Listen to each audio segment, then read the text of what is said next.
We're going to talk about the different ways that you can use functions in Word to call attention to the revisions that you will make for writing challenge number 4.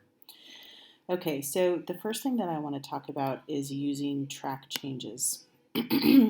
Track changes is a function that you can get at one of two ways. One, you can go up to Tools and scroll down to Track Changes, highlight Changes, and then click all of these boxes.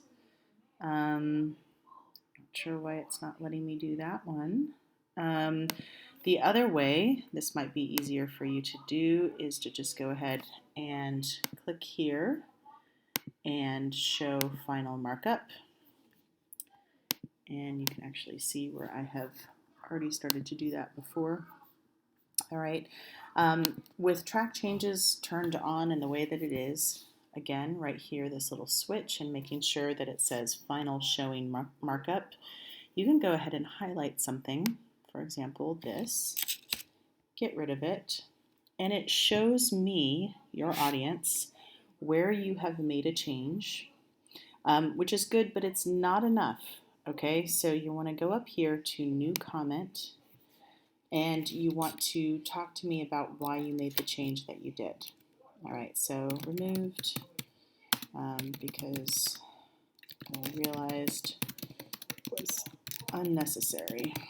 All right, now you may not need to do that for every single fiddly thing that you change. For example, I probably wouldn't expect a comment for something as small as what I just did. But if you are making changes to your wording or adding ideas, for example, if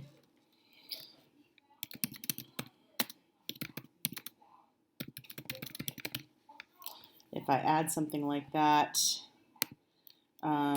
change the wording for greater clarity. Let's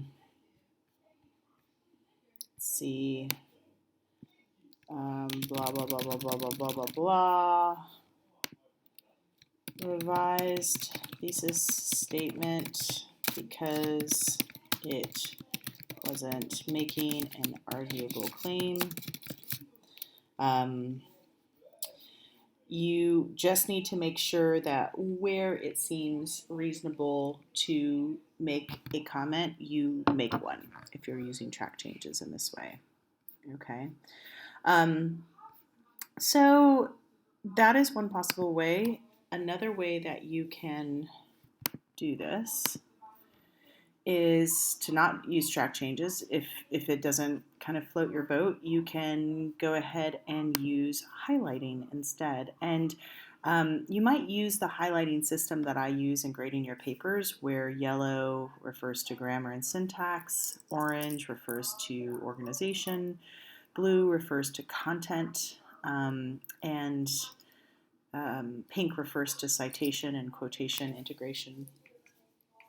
And in this system, you would go ahead and highlight the thing that you wanted to work with.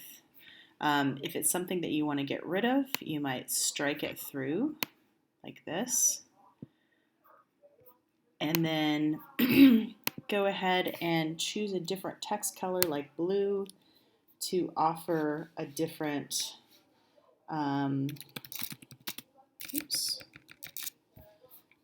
a different possibility. Let me talk about this, blah, blah, blah. All right.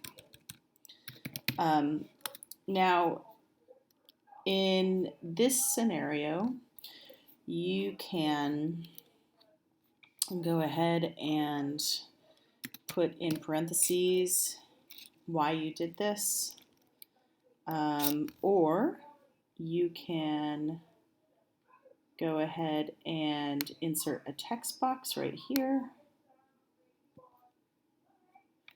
and say changed this wording because I realized it was too casual sounding.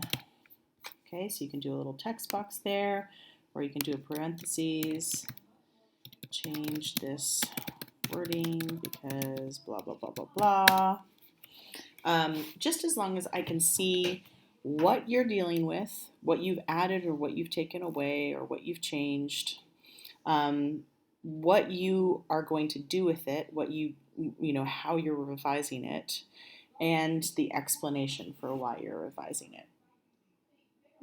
It's not enough here to just call attention to what you would change and say, I would change it. You need to actually make the revision. So keep that in mind. All right. The third way that you could do this is that you could actually print out your paper and go really old school and use manual highlighting and handwriting in the margins. All right. Then you could take screenshots or scan it and send it to me like that. That's also totally fine if you're more comfortable with that. So the three options I would suggest: track changes with the comment function, highlighting with text box or parentheses and different text color for the revision, or manual highlighting of a printed paper.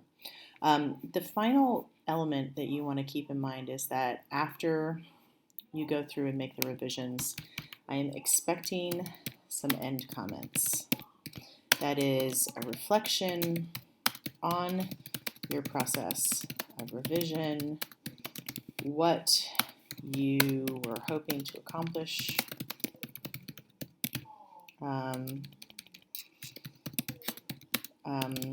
what overall changes you made,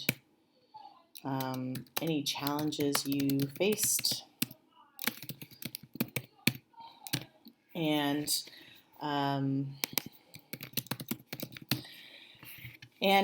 that should be about a paragraph or 2 paragraphs, depending on your process. So revisions and comments within the text, changes made, and end comments as an overarching commentary or reflection on your revision process. I hope that this makes it all clear for you guys.